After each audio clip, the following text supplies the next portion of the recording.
Thank you so much for having me this evening, sir. How are you doing? You're I'm welcome. doing good. I'm doing good. It's my pleasure to have you, Drake. It's a real pleasure to have you today. The pleasure is all mine. Thank you so much for having me. Thank you. Thank you. So, Drake, Where the Light Grows World, your new single was out recently. So, can you tell me a bit about the making of this song and the production behind this? Yes, yes, sir. Well, the song was actually conceived 2 years ago. It was to celebrate the success of our Red Opera RPG, which was not only very successful and went viral on Kickstarter, but was also mentioned in Forbes and did very well. So it was it was a song that was conceived from the idea that a lot of metalheads that we knew were gamers and were in high fantasy. And we wanted to create a song that just culminated all these various aspects of high fantasy and music and the drama and the days of just glory, and wanted to kind of create this kind of magnum opus. And we were very fortunate to work along the Budapest Scoring Orchestra with it. And it took us 2 years to write, produce. We actually scrapped 4 versions prior to this because we really wanted to emphasize a certain quality and a standard. And so every aspect of the song we really take a scalpel to as per our standards. And so it was a very arduous production, but we finally got it mixed and mastered, and was able to release it. And between that and filming the video internationally because of COVID lockdowns, we filmed part of it here, part of it in the UK, part of it in other parts of America where people were locked down. And the whole idea behind making it a hybrid lyric video was actually kind of a necessity of a mother of invention. When we realized we couldn't get together to do this kind of music video the way I originally envisioned it, we essentially said, I had just come off of doing a lyric video, and the idea sparked to me, what if we combine the two, where we do a hybrid of a lyric video and a music video and combine them, just like we're combining the high fantasy and the metal and the music. And it's all just going to be this great kind of culmination of all things. And we were very proud of it. And it was such an endeavor that was really believed in by many people. I mean, I was not, of course, the only one by a long shot. There are so many people that were involved in this. Wonderful, wonderful, Rick. And was there any particular concept that was put behind this song? Yeah, while we also culminated the high fantasy and the music, it's also a kind of a synopsis of the Red Opera itself. So we obviously had released the Red Opera as a concept album. It's a story. It's a live musical theater that, when we get back off the ground, you can actually come see the entire story front to back. And this song is, in a way, a synopsis of the characters, of the themes, of the very, various facets of what DiAmorte and the Red Opera was all about. So it's kind of a very kind of conclusionary, this is what it's all about. Wonderful, wonderful. And do you have any plans to come up with the full-length album this year or probably by next year? So we're doing things a little bit differently in terms of writing an album. So we do have a single that is we're planning on releasing next. It's actually going to be the first one that we ever did as a cover. And we decided, because, a lot of people, when they do covers, they go for these popular songs or ones that, perhaps, of course, don't get me wrong, there are tons of people that do genuine covers because they feel something. And we wanted to embody that. We said, if we're going to do a cover, what can we do that was meaningful? And so what Colin, who is, of course, formerly and still is in a way in Devilment and Ghosts of Atlantis, he came back to me with the song from originally the movie 1917 that came out a few years ago called Wayfaring Stranger. And we did an entire embodiment of that because that song is actually a very old traditional song back from the early 1900s. And it meant a lot to us. And we felt that the parallel themes of that and our story and our characters because we couldn't do a song that we didn't feel like our characters wouldn't be able to sing and relate to. So our characters are going to embody this kind of song, and we made it our own. And we were actually very blessed to work with Michael Romeo of Symphony X doing the virtual orchestration on it. Little side note. Amazing, amazing. And talking about the last album, Red Opera, it was a huge success for you guys, and it has touched, and it got connected with people, the fans of all the genres, irrespective of metal or pop or whoever it is. It connected everybody. So how do you feel about the success of this album? I don't really feel much towards the success beyond the fact of I set out to do what happened to me. I feel that it is the necessity of any artist to, in some way, either evoke or inspire. Now, I am very open about the influences that brought me to where I am and what brought it to the Red Opera. Bands like Dimmu Borgir, and when I first heard Progenies of the Great Apocalypse with a live orchestra, when I thought of like Where the Light Grows Cold was approximately 20 years to when that came out, almost. I wanted to embody that. That was something that inspired me. It made me feel something. And so when creating the Red Opera, which the creation of that is a story. I mean, I could do an entire segment just on how that all came to be. But for now, I could say that in terms of success, I don't look at sales or figures or any numbers, likes, anything like that. That is of no importance to me. What is important to me is to nurture the next generation of artists so that they may continue the tradition as all the great artists and painters and sculptors had, that culminated in our ancestors and the people before us. All of that is standing behind me as inspiration, because each generation inspired the next, and I will not be here forever. So I set out for the goal to sincerely create music that I wanted to hear or that inspired me. And if I don't feel just the same, how could I convey that to another? So even if that one person, and we ever got one sale, and I genuinely mean this, we got one sale on it, but that individual went and it inspired them to create something amazing, then I will have done my job. Wonderful, wonderful, Rick. And do you currently have any touring plans on schedule?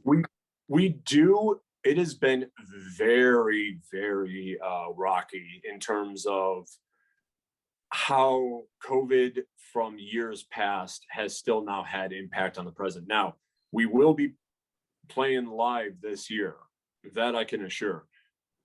The frequency that we wanted to may not be what we were able to, either because of logistical issues, or more to the point, all of last year's events carrying over to this year, which is pushing us to next year. So I think that this is going to be a very transitory year back into the live, but I don't think that it's going to be as much of an immediate impact. Also because we are looking to really take this on the road. I mean, this production, the Red Opera, was always a very much hometown where we had our own theater and our own nightclub, which all of that closed down. So we've had to really reimagine how to get this on the road and get this like out there and really negotiate these circumstances. So I feel like the really and genuinely the one thing that I just want to make sure is that we keep our promise, because I put everything on my sleeve and it's on the website, what we stand for, the kind of music, what we want to do. And I only hope that through all of these circumstances, we could still provide that, because you could listen to the music, but if you're going out to see the entertainment, to be immersed in it, to live the experience, you know, you cannot disappoint. You owe it to that, especially now with money being what it is around the world. If someone's coming to see me, especially this year, they're really putting the faith in me to do something. And so yeah, that's something that's weighed a little heavy on my mind, but overall everybody's feeling very confident, very positive, and I mean everybody else has assured me that everything is good to go. So I'm imagining that nearing middle end of the year is when we'll be finally able to get back out there, and we will see what happens. Yeah, we will try. Wonderful, Drake, wonderful. And talking about the band DiAmorte, you have a wonderful set of people in the band doing amazing stuff. So how did you get started, and how did you find all these people? You know what? I don't know.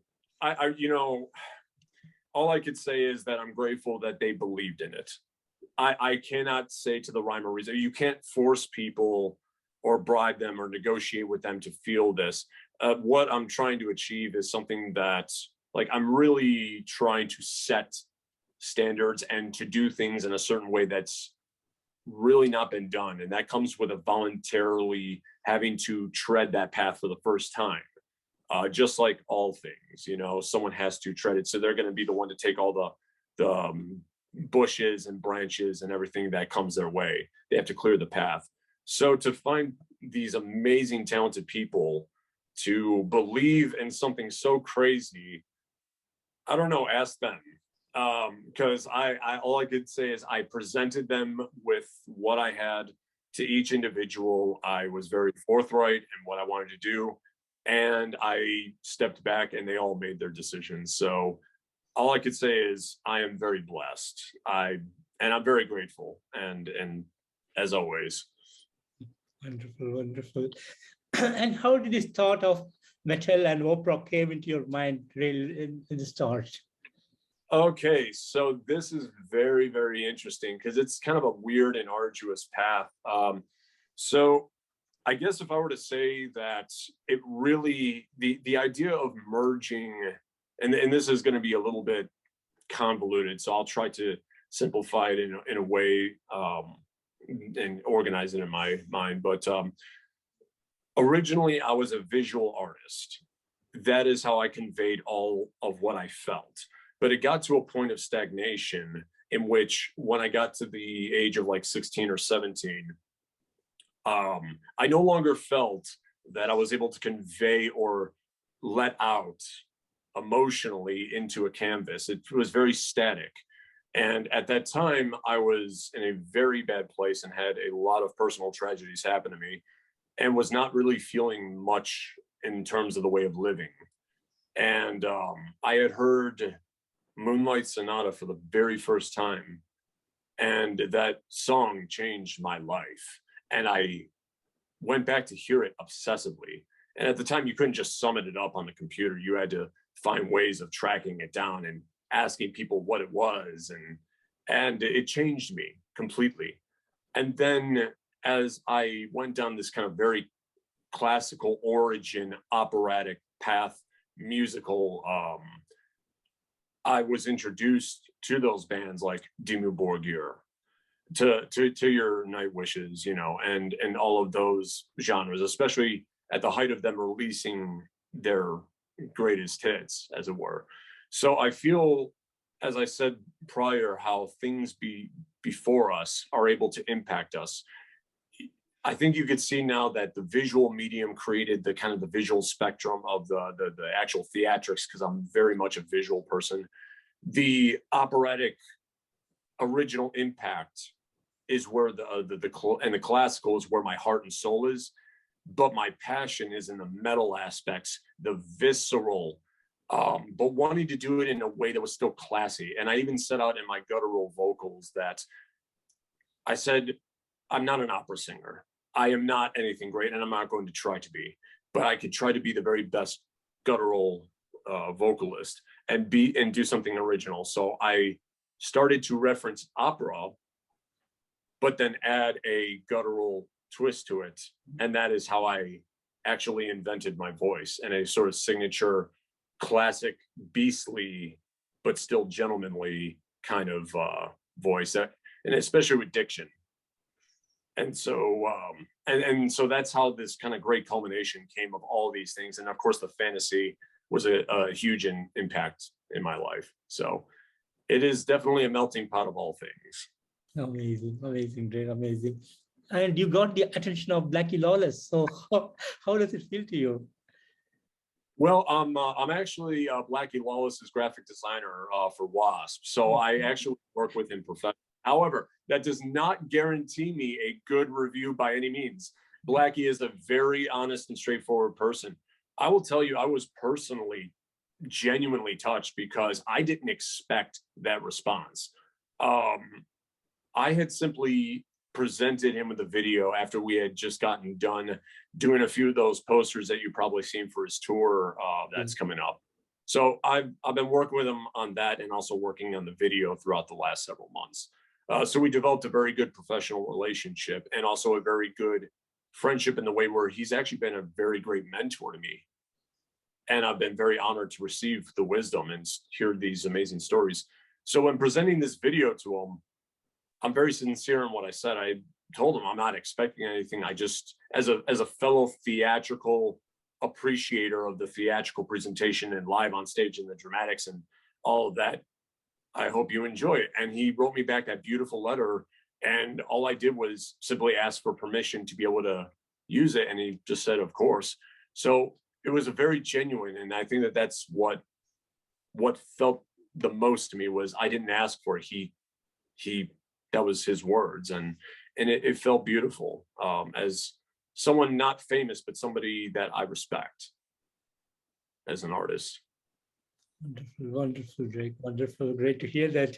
And is there any big dreams that is on your mind? Oh, I am a dreamer, my friend. Truth be told, I think that the last incarnation of this would be to get it into a residency. I think my final incarnation would want it to be where I don't have to move the set pieces. We can have all of our own control over the full lighting. So that way we can genuinely give the kind of experience that we want, you know, with just like we had before, but on a grander stage, I think. I am also writing right now in the background the second album, which is the conclusionary, the part 2 and the conclusion to the Red Opera.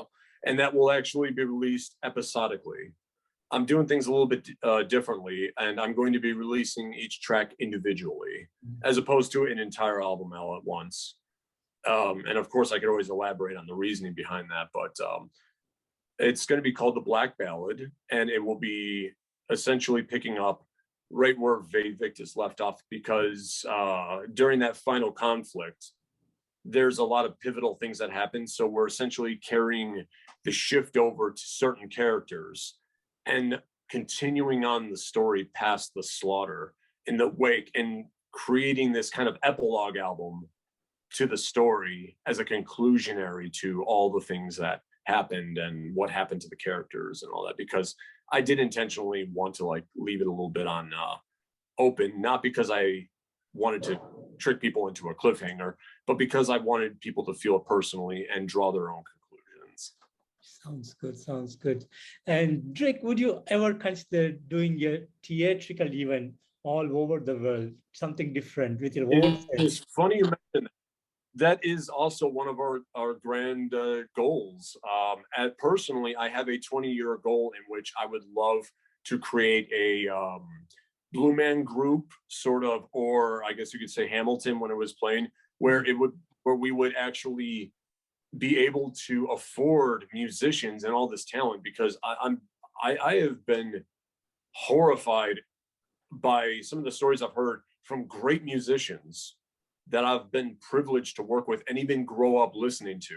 And it became a goal through all this, that through my production company, the Red Opera Productions, which is of course the business that I run DiAmorte through for, of course, you know, all of the logistics and etc. But through that, I also want to provide later on dignified jobs to musicians where, you know, they could actually get paid for playing music and doing what they love. And of course, I would expect that they would want to play the music, you know, and not be forced into it. But essentially, I would love to take this and make it a worldwide thing in theaters around the world and be able to share in the vision, because that would also mean I would be inspiring people in different languages. And that would be a very beautiful dream for me, you know. Wonderful, wonderful, Drake, wonderful. And would you like to share some of the great moments that you had over the years? Oh, getting married to my beautiful wife, I would have to say would be the very pinnacle of it all. because she has also been one of the artists. When you have seen all the different paintings of us as characters, that's actually my wife that works doing that. We're business partners as well as, husband and wife, and she has been so amazing and supportive through this all. And I would just have to say the journey. I'm actually grateful for the hardships. I think that the hardships were the best thing for me because, in a very, how would I put it? In a very inverse way, I'm very grateful for every hardship that happened in the last 2 years, because there was several through this whole nightmare sequence of lockdowns and etc. And I think that they, in a way, molded and shaped me in a way that will prepare me for things that will be far less difficult to deal with moving forward. And I feel very empowered by that. I feel strengthened by that, by overcoming that opposition logistically and through all this. And so I would have to say that just as equally, I think the bad can be seen as just as much the good. Wonderful, wonderful. So Drake, do you have any plans to collaborate with more artists in the future? I have been on the fence about that. While there are artists that I would love to collaborate with in concept, I don't know how I would be able to, regardless of what the opinion might be of me for saying this, but someone would really have to be in tune with what we're doing. We're really setting a standard to do things our own way and to not in any way kind of diverge from certain paths. Yeah. And I think collaborations lend themselves to making things, and forgive for lack of a better term, but almost watered down, where if it, because then you're kind of shoehorning the song around the individual as opposed to them being a conscious part of it from the very beginning. And so I think more to the point, if I ever did collaborations, it would be more one-on-one as opposed to DiAmorte and, if that makes sense. Yeah, sounds good. Sounds good. And Drake, finally, do you have any message for the DiAmorte fans around the world? Thank you for your time, whatever time you've given to this, because time is the one thing you will never get back. And it's more precious than money. It's more precious than anything. You gave, in a way, through your time, your very life in giving me the chance to entertain and to inspire. And for that, I am very thankful. Wonderful, Drake, wonderful. And Drake, I want to thank you so much for giving me this opportunity today to have this wonderful interview with you and to get more about you and DiAmorte. And thanks for making amazing music and touching the lives of people all over the world. Thanks again for that. And I wish you all the best. Just the same, and thank you for the opportunity, because what's a musician without the ears to hear it? So genuinely, the pleasure is all mine. Thank you so much. Thank you. And you have a great evening, Drake. Take care. Bye-bye. Thank you. Bye-bye.